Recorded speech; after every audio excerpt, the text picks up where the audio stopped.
श्यामू नाम का एक आदमी था जो कि एक बैंड बाजे के समूह में काम करता था। वो अपने साथियों के साथ ढोल और नगाड़े बजाया करता था। उसका काम बहुत अच्छा चल रहा था और उसका मालिक भी उसके काम से काफी खुश था। लेकिन उसकी किस्मत में तो कुछ और ही होना लिखा हुआ था। एक दिन जब वो देर रात को काम से वापस लौट रहा था तो उसे रास्ते में कुछ लुटेरे मिल गए। अरे ओ ढोल नगाड़े वाले, जरा यहीं ठहर जा, वरना तेरे लिए अच्छा नहीं होगा। अरे अरे, कौन हो तुम लोग और तुम लोग मुझे क्यों रोक रहे हो? मैंने क्या किया? अंधा है क्या तू? तुझे दिखाई नहीं दे रहा क्या कि हम लुटेरे हैं? जो हमसे पूछ रहा है कौन है हम? अब चल, तेरे पास जो कुछ भी हो हमें जल्दी से दे दे। अरे, मेरे पास इस ढोल और नगाड़े के अलावा कुछ भी नहीं है, मुझे जाने दो। लगता है यह सीधे तरीके से नहीं मानेगा। इसे पकड़ो और मारना शुरू करो। तीनों लुटेरे श्यामू को पकड़ लेते हैं और उसकी पिटाई करने लगते हैं। लेकिन श्यामू के पास से बस कुछ चिल्लर पैसे ही मिलते हैं। अरे, ये तो सच में बहुत बड़ा फकीर मालूम होता है। अब क्या करें? इसे तो हमने मुफ्त में ही पीट दिया। अब अगर इसके ऊपर हमने इतनी मेहनत की है तो ऐसे बेकार थोड़ी जाने देंगे। इसके ये ढोल नगाड़े हैं ना, यही लूट लेते हैं। चोर बाजार में इसकी अच्छी कीमत मिल जाएगी। नहीं नहीं, ऐसा मत करना।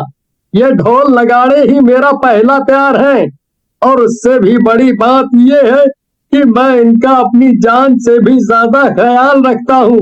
मेरा दुनिया में कोई भी नहीं है।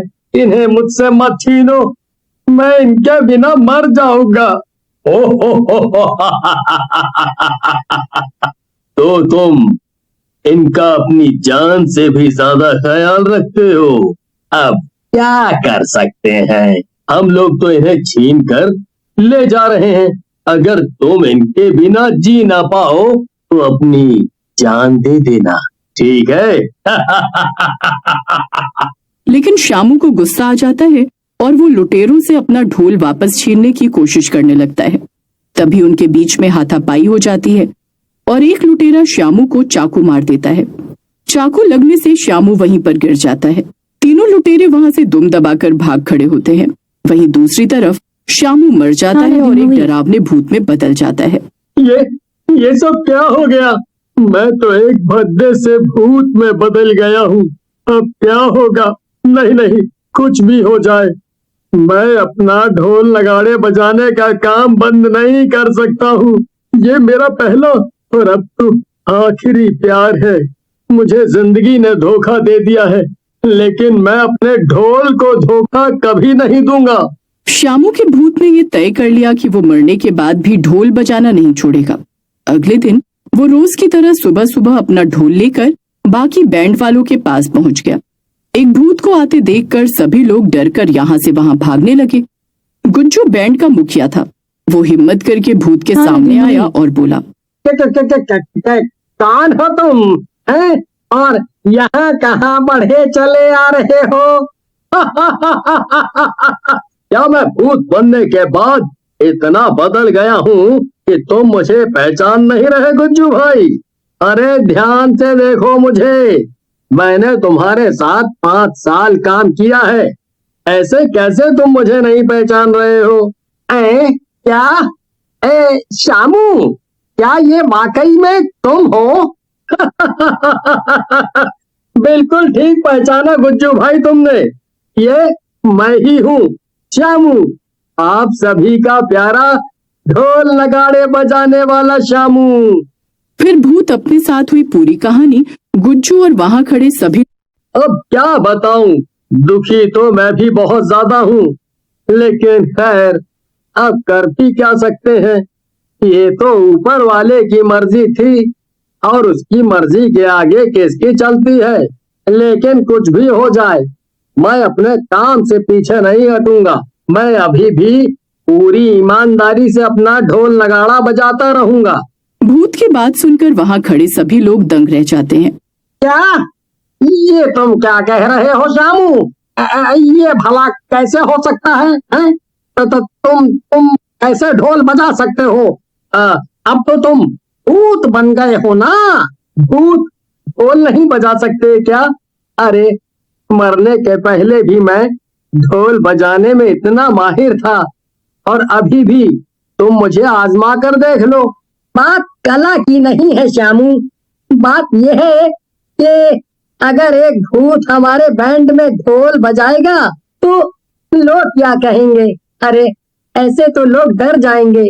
तो तुम मुझे मना कर रहे हो? क्या तुम्हें अपनी जान प्यारी नहीं है? तुम्हारी मुझे मना करने की हिम्मत भी कैसे हुई? भूत की धमकी सुनकर वहां खड़े सभी लोग डर गए। मजबूरी में उन्हें भूत को भी अपने साथ ले जाने के लिए मानना ही पड़ा। गुज्जू ने बैंड के सभी लोगों को समझा दिया था कि उन्हें भूत के आसपास घेरा बनाकर रखना है ताकि उसे कोई देखने न पाए। बैंड के सभी लोग डरे हुए थे, लेकिन उनके पास और कोई रास्ता भी नहीं था। न चाहते हुए भी वो सब भूत को लेकर एक शादी में पहुंचे जहां पर उनके बैंड को बुलाया गया था। श्याम का भूत हमेशा की तरह जोर जोर से खूब जोश में आकर ढोल बजाने लगा। कुछ देर तक तो बाराती यहाँ वहां नाचते रहे और फिर वो सब बैंड वालों के बीचों बीच आकर नाचने लगे। आज मेरे यार की शादी है, आज मेरे यार की शादी है, लगता है जैसे सारे संसार की शादी है, आज मेरे यार की शादी है। अरे ढोल वाले जरा दमदार ढोल बजाओ। बाराती की बात सुनकर भूत को गुस्सा आ जाता है। वो अपने ढोल बजाने की कला के बारे में कुछ भी उल्टा सीधा नहीं सुन सकता था। भूत को देखकर बाराती की आंखें खुली की खुली रह गईं और वो जोर जोर से चिल्लाने लगा। सभी लोगों ने नाचना बंद कर दिया और भूत को शादी में देखकर अफरा तफरी मच गई। फिर क्या था, सारे बारातियों ने मिलकर बैंड वालों पर हमला कर दिया और वो सब वहां से भाग खड़े हुए।